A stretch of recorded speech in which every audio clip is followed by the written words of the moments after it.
मधेश जी को उनके 84वें जन्मदिन पर मेरी बहुत बहुत शुभकामनाएं।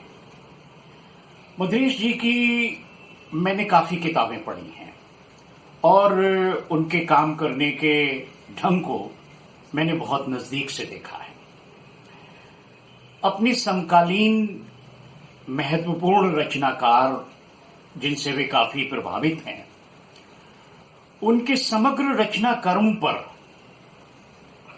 लिखते समय वे न केवल उनकी कहानियों और उपन्यासों की समालोचना करते हैं, बल्कि उनके जीवन के पहलुओं और उनकी सोच को भी अपनी समीक्षात्मक आलेखों में देकर वो पाठक को चमत्कृत कर देते हैं।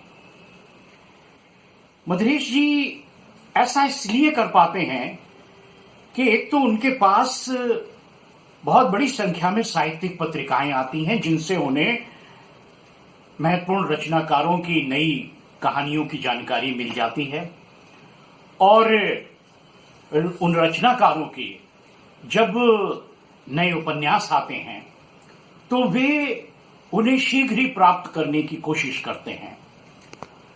इसके अलावा उन रचनाकारों के जीवन के विभिन्न पक्षों और उनकी विचारधारा पर भी वो निरंतर पकड़ बनाए रखने का प्रयास करते हैं।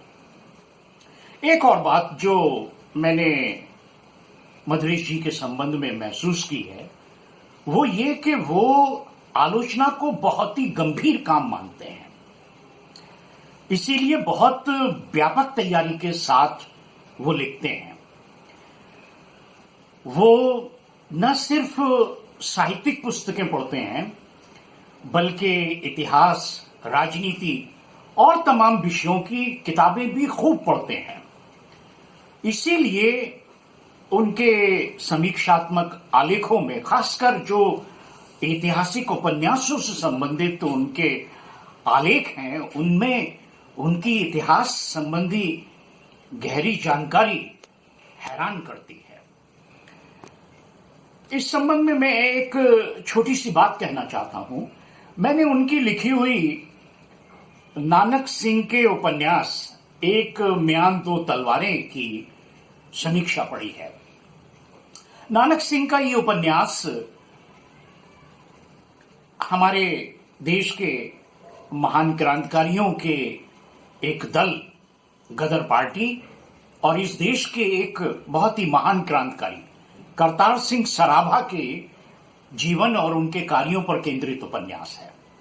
लेकिन मधेश जी ने उस की समीक्षा करते हुए सिर्फ उपन्यास की चर्चा नहीं की है, बल्कि उसके साथ साथ अयोध्या सिंह उपाध्याय की पुस्तक भारत का मुक्ति संग्राम, विनायक दामोदर सावरकर की किताब 1857 का स्वातंत्र समर, और चांद पत्रिका का जो एक ऐतिहासिक अंक निकला था, जो फांसी अंक था, उसमें भगत सिंह के लेख के अंश देकर उन्होंने अपने जो नानक सिंह के उपन्यास का आकलन है उसको बहुत स्पष्ट और बहुत ही प्रभावी ढंग से प्रस्तुत किया है।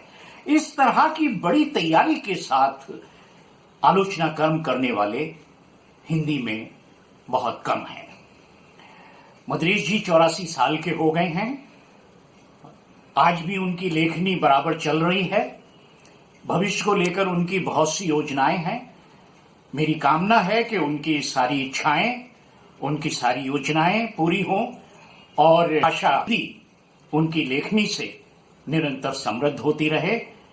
मैं एक बार फिर मधेश जी को उनके 84वें जन्मदिन पर अपनी बहुत बहुत शुभकामनाएं देता हूं।